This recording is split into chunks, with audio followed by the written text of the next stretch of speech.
2 million years ago, our primitive ancestors walked to the very edge of the world and watched the solid ground completely vanish into an endless, roaring void. How did a primitive mind built only for trees and hills process a terrifying reality that literally never ended? What happens to human consciousness when it encounters something so overwhelmingly vast that all accumulated knowledge completely fails? This was the profound psychological shock of the first ocean encounter. It was not a single historical discovery made by one specific population at one moment in time. Instead, countless independent groups across deep history walked until the land simply ran out. Replaced by a moving expanse, they had absolutely no framework for processing. This is the untold story of how the open ocean completely broke the ancient human brain and how we ultimately conquered our greatest primal fear. Picture the first human being who ever stood on a desolate shoreline and looked out at something that had no other side. When you stand before a river, you can always see the opposite bank, or at least understand intuitively that the water has a definitive edge somewhere within your sight.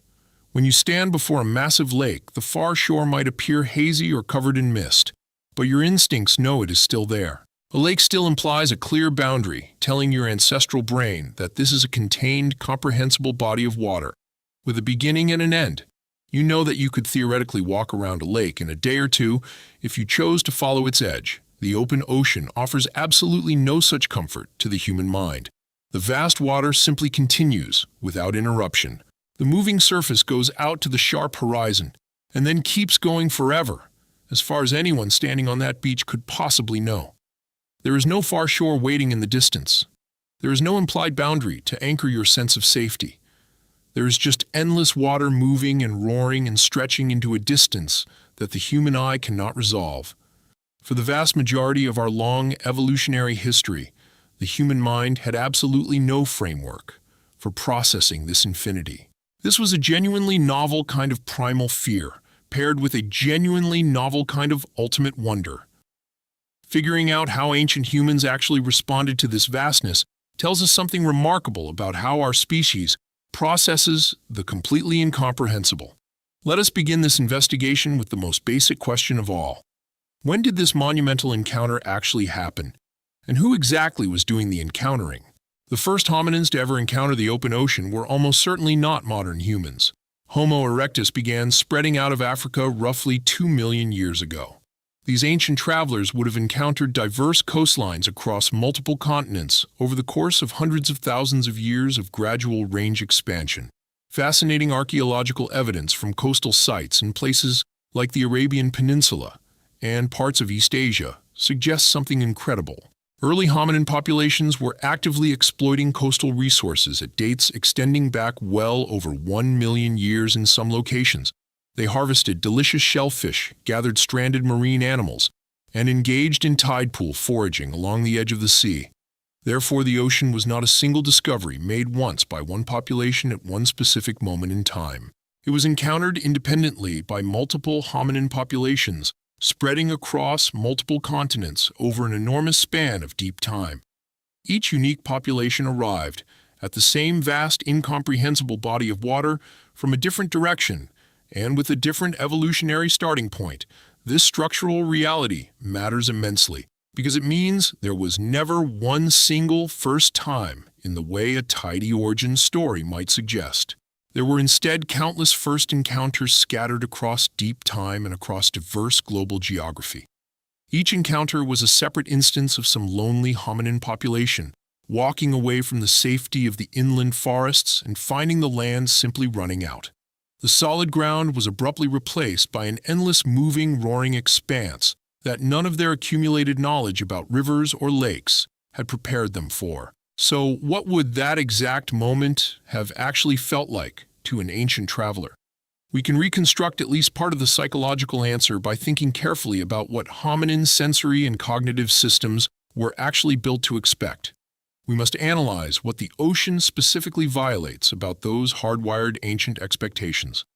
The human visual and spatial cognition system evolved primarily in terrestrial and before that arboreal environments.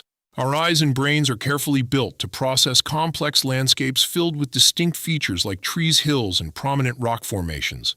This kind of textured, bounded visual information lets an animal estimate distance, accurately identify landmarks, and build a detailed mental map of where things are relative to its current position. The open ocean offers almost none of this vital visual information. The surface of the sea is visually homogeneous in a way that almost nothing else in the terrestrial environment can replicate. It is a flat, featureless, repeating surface, extending to a horizon that itself curves away due to the genuine curvature of our planet.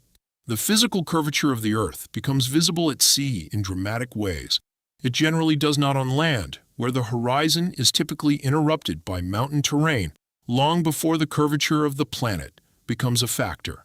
This extreme visual homogeneity would have created a specific kind of intense cognitive disorientation that is well documented in modern psychological research. Modern science studying sensory deprivation and unfamiliar environments shows that the brain relies heavily on contrast and variation to anchor its sense of scale, distance, and spatial orientation. When you completely remove that variation, the normal estimation systems of the brain begin to fail in measurable ways. People who are asked to estimate distances across featureless terrain like deserts, open water, or snow-covered plains consistently produce wildly inaccurate estimates. They usually underestimate distance dramatically because there are no intermediate reference points to calibrate their vision against. An ancient human standing on a beach looking out at the open ocean for the very first time would have been looking at something their visual cognition system had no good tools for processing. The distant water would have looked simultaneously impossibly close and impossibly incomprehensibly vast. Then there is the overwhelming power of the sound. Ocean waves produce a specific acoustic signature that is unlike any terrestrial soundscape. It is a continuous layered roar, with no clear beginning and no clear end. There are no discrete acoustic events to latch onto, the way the human auditory system is built to process most environmental sounds. Human hearing, like human vision, evolved to detect and quickly categorize discrete events in the environment. Our survival depended on hearing a snapping twig, a distant warning call, or the subtle rustle of grass that might indicate a hidden predator or prey moving through the brush. The relentless, undifferentiated roar of breaking waves offers none of this discrete acoustic structure. It is sound without distinct events. It is noise without discrete information, in the specific sense that the ancestral auditory system was built to extract information from environmental sound. This potent combination of visual homogeneity, without spatial anchors and auditory continuity, without discrete events, would have produced something close to a genuine perceptual anomaly for early humans. It was not fear in the simple sense of recognizing a specific physical threat like a dangerous predator. It was something much closer to what modern psychology sometimes calls the sublime. In a more clinical framing, it was a kind of acute perceptual overload triggered by an environment that exceeded the available cognitive categories for processing reality. There's a documented modern phenomenon that offers a useful, if imperfect, analogy for this ancient experience. Consider the intense response that some people from completely landlocked regions report having when they encounter the ocean for the first time in the contemporary era. Anthropologists and travel researchers have documented cases of individuals from isolated inland communities experiencing the ocean for the first time as adults. These individuals report reactions ranging from profound spiritual awe to genuine visceral fear. Sometimes their reactions include physical symptoms like sudden dizziness or intense nausea that researchers associate with spatial disorientation. The visual and balance systems of the brain struggle desperately to process a horizon and a scale of movement that has absolutely no precedent in their prior visual experience. These modern cases are not a perfect proxy for the ancient experience, because modern adults still carry an enormous amount of cultural and conceptual knowledge about what oceans are. Ancient humans encountering the actual physical ocean for the very first time had absolutely none of this conceptual scaffolding to protect them. They were encountering something with literally zero prior framework to draw upon, whether conceptual or perceptual. Now let us talk about what ancient humans actually did with this overwhelming experience, because the archaeological and cultural evidence suggests something genuinely fascinating. Rather than simply fleeing in terror or freezing in the face of the incomprehensible human populations across multiple independent cultures, developed remarkably similar conceptual and mythological frameworks for processing the ocean.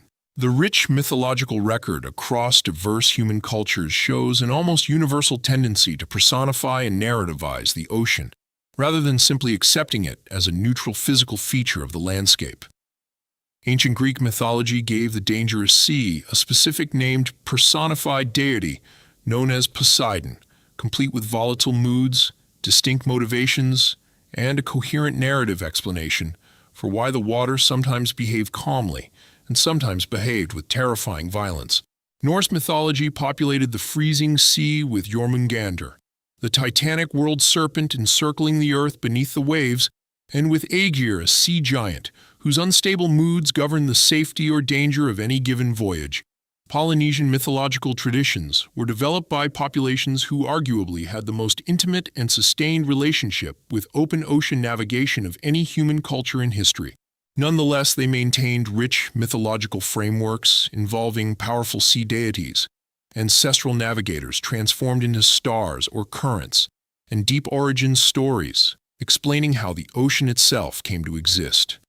This universal pattern reveals the near-universal human tendency to resolve genuine cognitive incomprehensibility by converting it into a narrative. We assign agency and motivation to phenomena that are in physical reality, governed by tides, wind, and atmospheric pressure systems, rather than moods and intentions. This behavior tells you something incredibly important about how the human mind handles things that exceed its normal categories of understanding. Humans are at a very deep cognitive level, narrative processing animals. We are extremely good at understanding stories involving active agents with clear goals and motivations because this is the basic structure of social cognition that evolved to help us navigate relationships with other humans. We are considerably worse at an intuitive and immediate level at understanding purely physical, agentless systems governed by abstract forces like fluid dynamics and tidal forces. Let us turn our attention now to the practical behavioral dimension of this question. Because abstract mythology is one thing, but actual physical engagement with the deadly ocean is another. And the archaeological evidence here is genuinely remarkable. Despite, or perhaps precisely because of the genuine cognitive and perceptual challenges, the ocean presented human populations did not simply retreat from coastlines in permanent fear. Quite the opposite occurred across history. Coastal and eventually open water exploitation of marine resources became one of the most consistently successful human adaptive strategies across deep prehistory. Archaeological evidence from sites in South Africa dating back over 100,000 years shows clear evidence of systematic shellfish harvesting and broader marine resource exploitation by early Homo sapiens populations.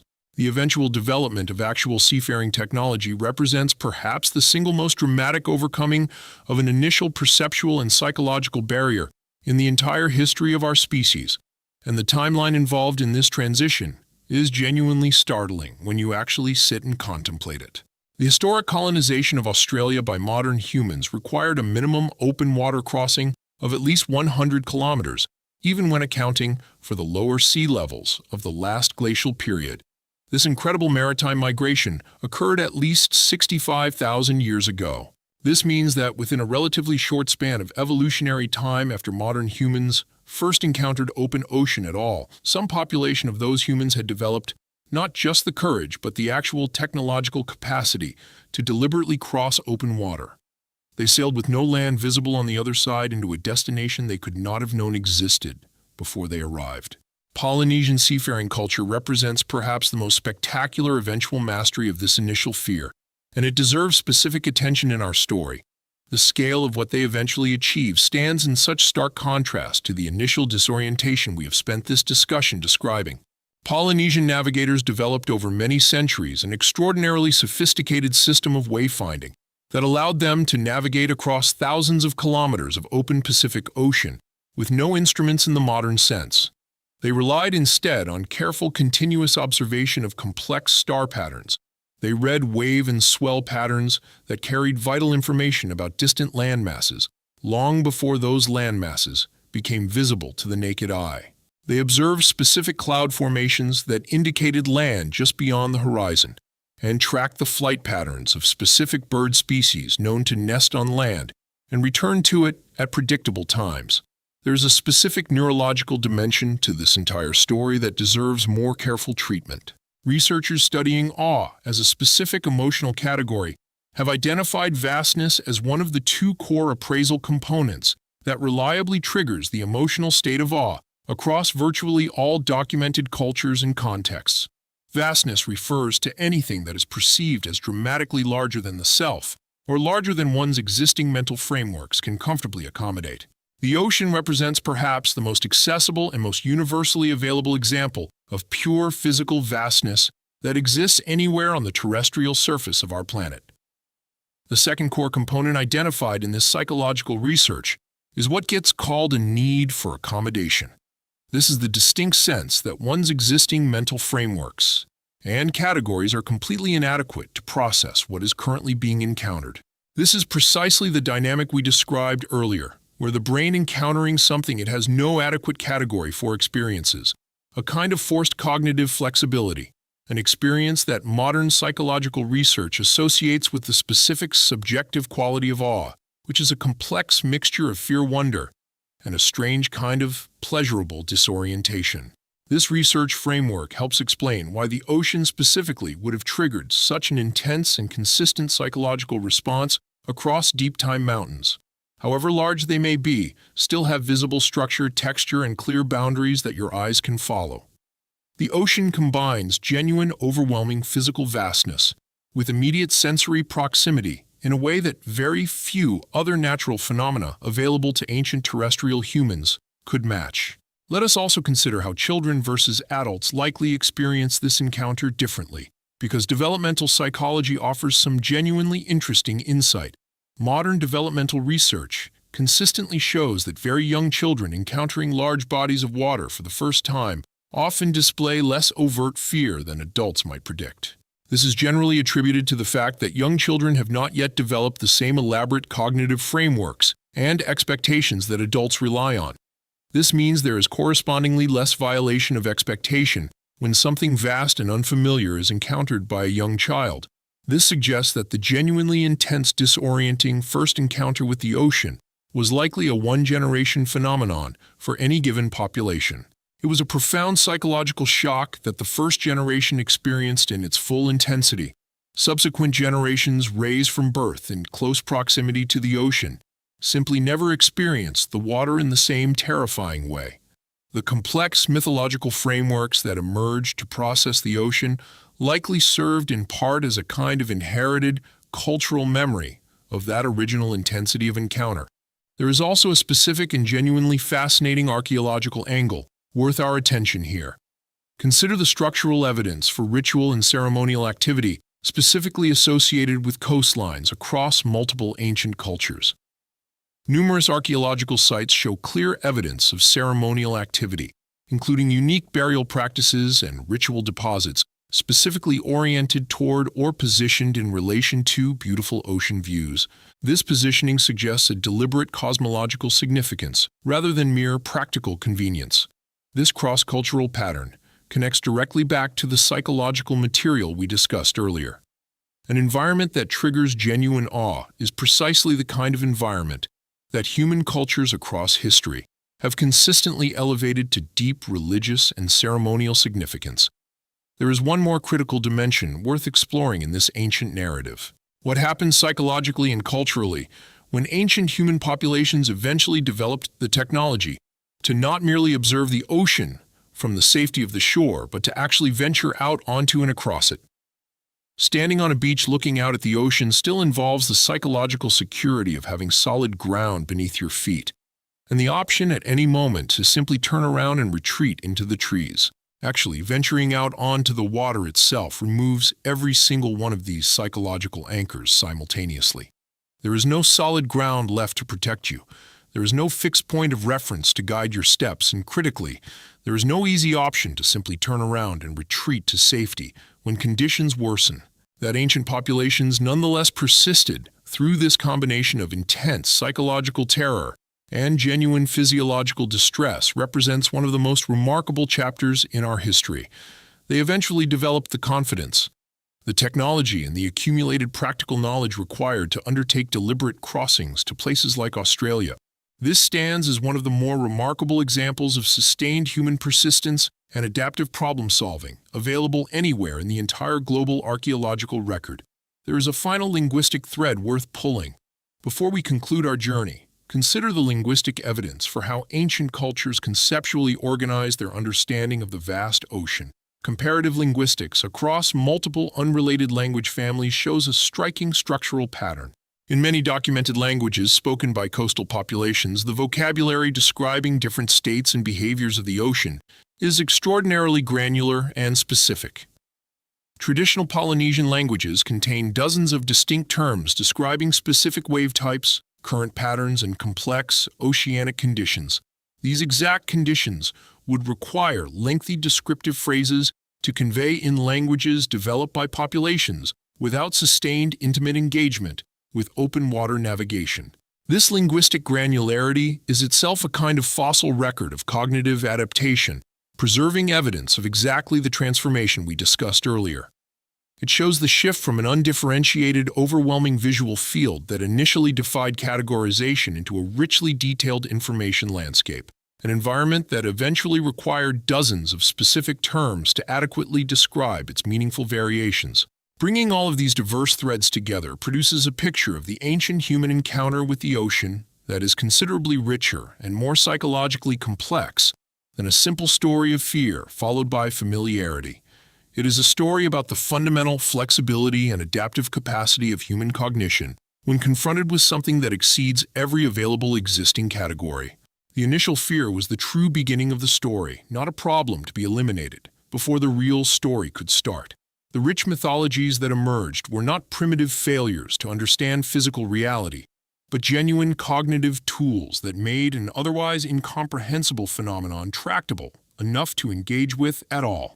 And the eventual technological mastery culminating in feats of navigation that remain genuinely impressive, even by modern standards, was built directly on top of that initial terrified, awestruck confrontation, not in spite of it. Every time a modern person stands on a beach and feels even a faint echo of that same overwhelming sense of scale, when looking out at open water, they are experiencing a genuine continuity with history.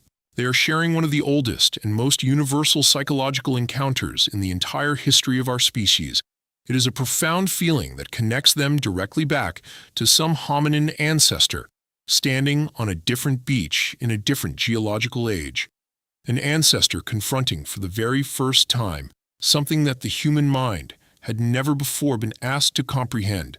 There is one additional angle worth considering before this exploration is truly complete. It concerns the specific question of fear conditioning and how it interacts with novelty versus genuine threat. This is a distinction that cognitive psychologists have spent considerable effort trying to clarify, and one that is directly relevant to understanding what was actually happening inside the mind of an ancient human confronting open water for the first time. Fear as a discrete emotional and physiological response is generally triggered by one of two distinct pathways in the human brain.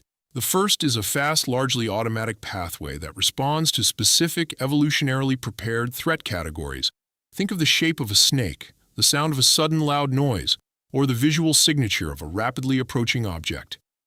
This automatic pathway does not require conscious deliberation and operates on timescales measured in milliseconds, bypassing higher cognitive processing almost entirely. The second pathway is slower, more deliberate, and depends entirely on cognitive appraisal. This is the brain actually assessing an unfamiliar situation, comparing it to existing knowledge and expectations, and generating a fear response based on that assessment process. The ocean, critically, does not fit neatly into the first automatic category. There is no evolutionarily prepared automatic threat response to a flat expanse of water extending to the horizon the way there is to the shape of a coiled snake or the terrifying sound of a predator's growl. This means that whatever fear or unease ancient humans experienced when first encountering the ocean was almost certainly generated through the second, slower, more cognitively mediated pathway. It was a complex response built from the brain's attempt to appraise an unprecedented situation using existing frameworks that simply did not fit. It was not an automatic hardwired alarm response to a specifically recognized threat. This scientific distinction matters enormously for understanding the actual texture of the ancient human experience because it suggests something more nuanced and more interesting than simple animal terror. It suggests a genuinely cognitive struggle, a human mind actively working in real time to process something its existing categories could not accommodate. This struggle produced a kind of sustained unease and disorientation, rather than the sharp, immediate reflexive fear response associated with the brain's fast threat detection pathway. This is consistent with everything we discussed earlier about awe and the need for cognitive accommodation, and it helps explain why the human response to the ocean across cultures so consistently took the form of elaborate narrative and mythological processing rather than simple avoidance. A fast, automatic, evolutionarily hardwired fear response typically produces immediate avoidance behavior with little cognitive elaboration. A slow, deliberative, cognitively mediated unease, by contrast, is precisely the kind of psychological state that invites exactly the sort of narrative meaning, making storytelling, and eventual systematic investigation that we see so abundantly in the archaeological record. This also helps explain why, despite the genuine intensity of the initial encounter, human populations were ultimately capable of overcoming their unease. They developed sophisticated relationships with the ocean over time, in a way that would have been considerably more difficult if the underlying response had been a hardwired automatic fear circuit. Hardwired fear responses are notoriously resistant to modification through experience and exposure. Cognitively mediated unease rooted in a lack of fit between existing mental categories and a novel situation is considerably more malleable. It is entirely capable of being reshaped, reframed, and eventually transformed through exactly the kind of accumulated experience, narrative processing, and technological development that we have traced across this entire discussion.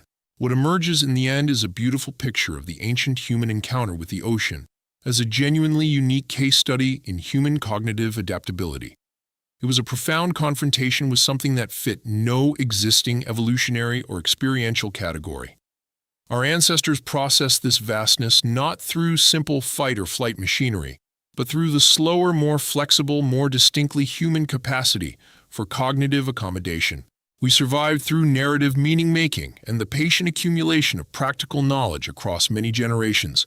The ocean asked something of the ancient human mind that almost nothing else in the terrestrial environment had ever asked before, and across countless independent populations and countless independent coastal regions around the world, separated by oceans of time as vast as the oceans themselves, the human mind found a brilliant way to answer.